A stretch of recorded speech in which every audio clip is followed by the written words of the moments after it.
Today, let's talk about the life of Anthony Perkins, an actor forever remembered for bringing Norman Bates to life in Psycho.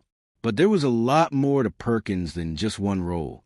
Born in Manhattan in 1932, Anthony was the son of stage and screen actor Osgood Perkins. When Anthony was just 5, his father died of a heart attack, a loss that shaped much of his life. He grew up shy, sensitive, and often felt out of place. But by his teens, he found purpose in acting. He started in summer stock theater, then made his Broadway debut in Tea and Sympathy, where his raw, emotional performance caught everyone's attention. Hollywood took notice. His role in Friendly Persuasion earned him an Oscar nomination and a Golden Globe, launching him as a rising star. Studios saw him as the next matinee idol, pairing him with big names like Sophia Loren, Audrey Hepburn, and Shirley MacLaine. But Perkins wasn't comfortable in that leading man box. He was complex, introverted, and drawn to roles with psychological depth. Then came 1960. Alfred Hitchcock cast him in Psycho as Norman Bates, a seemingly mild-mannered motel clerk with a chilling secret. The role was groundbreaking. Perkins gave Norman a tragic vulnerability that made the horror even more disturbing.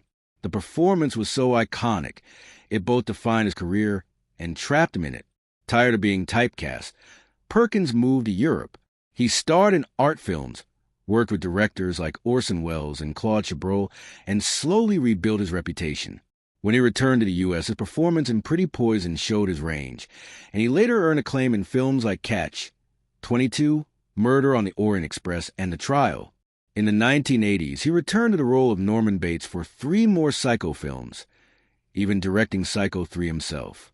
Off-screen, Perkins kept his personal life extremely private. In an era when being openly gay could destroy a career, he struggled deeply with identity and image. He married photographer Berry Berenson in 1973, and they had 2 sons. In 1992, Anthony Perkins died from AIDS-related pneumonia at just 60 years old. He kept his diagnosis private, even from close friends. It wasn't until after his death that the world fully understood the depth of his quiet struggle. Anthony Perkins wasn't just Norman Bates. He was a gifted, complicated actor who brought sensitivity to every role, whether it was a troubled killer, a lovesick teen, or a tormented outcast. His legacy still lives on today, in both the horror genre and the many layers of characters he left behind.